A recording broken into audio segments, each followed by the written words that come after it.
Hello and welcome to our late night talk show about sex determination of land plants.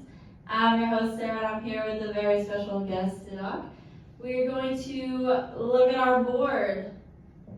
Let's take a look at our first question. Alright, how can we define sex determination in plants? Hello, Sarah. Thank you for having me.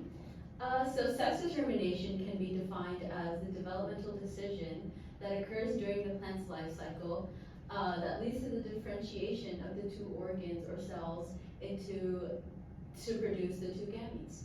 And there's a lot of variation in where, when, and how this decision occurs in plants. Thank you, very cool. Let's take a look at our second question. How can we categorize the way sex determination occurs in plants?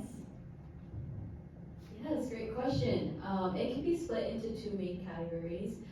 There are the monoecious plants whose male and female reproductive organs are on the same plant. And then there's the dioecious plants in which an individual plant produces either female reproductive organs or male reproductive organs. And some examples of dioecious plants are spinach, asparagus, and a white ash tree. And some examples of a monoecious plant are birch, watermelon, and pine. Thank you, very, very cool. Let's take a look at our third question. What are the anatomical differences between monoecious and dioecious plants, and what does that mean for the plant? So we already know that the male reproductive organ of a plant is the stamen, while the female reproductive organ is the pistil. So in dioecious plants, they produce flowers that either have the stamen or the pistil, but not both. And then monoecious plants produce flowers that have both the pistil and stamen present either on the same flower or different flowers, but on the same plant. Thank you so much for your answers. Let's take a look at our next contestant. Alrighty folks, welcome back. My name is Dominique, aka your humble Domino's pizza worker, and I'll be your new host for this next segment of the show. Here I have Sarah with us to talk about some biological significance about land plants' sex determination.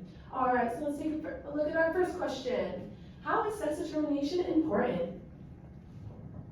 Yeah, Dom, so sex determination is very important because it's going to help provide genetic variation in a population. It's going to prevent inbreeding and create new traits that can be selected on to improve upon the future. Alright, awesome. Let's take a look at our next question. So tell me, how can sex determination be helpful in agriculture? Yeah, so this is actually a really interesting question. So most crop plants are actually monoecious, which makes hybrid crops really difficult to make. And hybrid crops are really essential for farmers to be able to create more food in the future.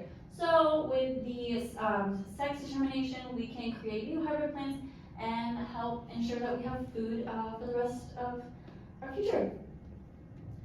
Awesome, I did not know that. You learn something new every day. Now I'm honestly constantly going to be thinking about where my food has come from. But anyway, we'll take a break right here, and on the next segment of the show, we'll be talking to our last speaker. Hello, and welcome back to the next and last segment of our show where we welcome Dom so that she can answer questions about the mechanisms of sex determination in plants. The first question will be, what types of mechanisms govern sex determination in plant plants? Yeah, so I'm so glad you asked, and there's actually three mechanisms that are going to be important for governing sex determination in land plants. First one will be hormonal regulation, second one will be environmental regulation, and the last one will be chromosomal regulation. And it is important to know that the differentiation of the sex of plants into males or females is going to occur in the haploid gametophyte stage. Thank you, Dom. The next question of tonight will be, how is chromosomal sex determination of land plants governed? Yeah, so much similar to humans, plants also have XX, XY chromosomes of whether they're males or females, so the XY for the males and the XX for the females.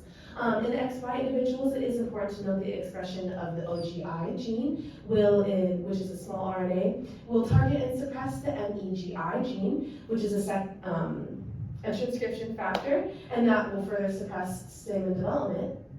So with the suppression of the MEGI gene, it can no longer suppress stamen development, so then we get the male flower, which is the stamen. And then XX individuals which lack the OGI. MEGI is expressed, which can suppress the stamen development. So we don't get stamen, we instead get the female flower.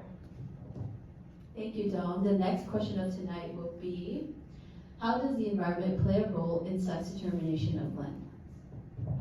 Yeah, so great question. This does involve a little bit more of a complex pathway, so bear with me. So it doesn't depend on the antagonistic relationship between FEM1 and TRA.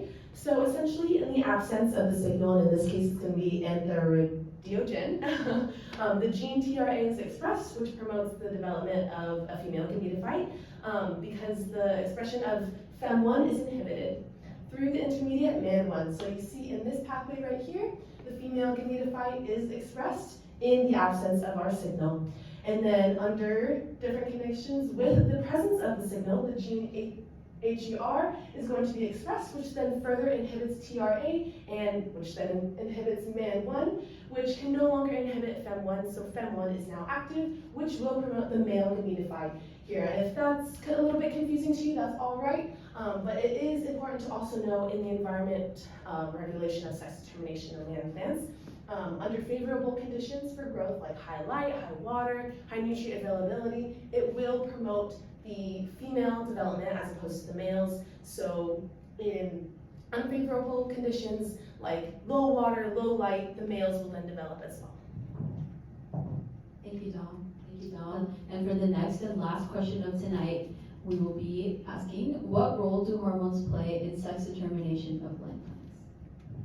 Yeah, so the hormonal regulation, we're going to pay attention to two hormones, which is ethylene and gibberellic acid, or GAs for short.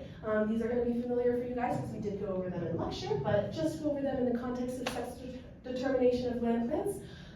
So ethylene is a promoter of the female sex as well as the inhibitor of the male sex.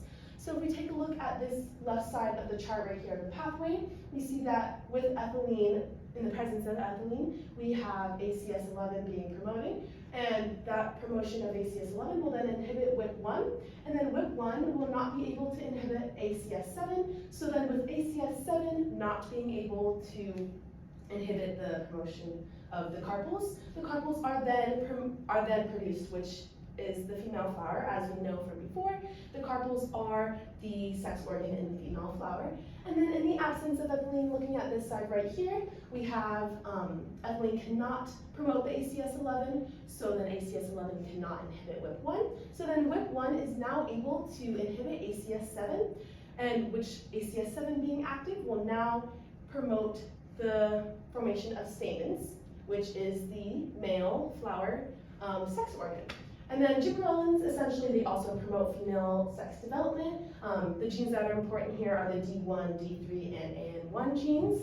And these are involved in the synthesis of the promotion of gibberellic acid. And this causes the stamen to be aborted, resulting in the feminization of land plants. Thank you, Dom, for walking us through the pathways of sex determination in land plants. And we will hand it off to Sarah, our first host, to conclude the show. Thank you, everyone. Hey y'all, thanks for coming to the show. I just want to say a big shout out to our sponsors, especially Dr. Murata, Calvin, Samara, this guy right here, Domino's Pizza. I hope everyone has a great night. Good. How long was it? Yeah, how long was it? Wait, we weren't recording. What? No. Does that govern land determination, or land? It's okay. Next line. Let me do the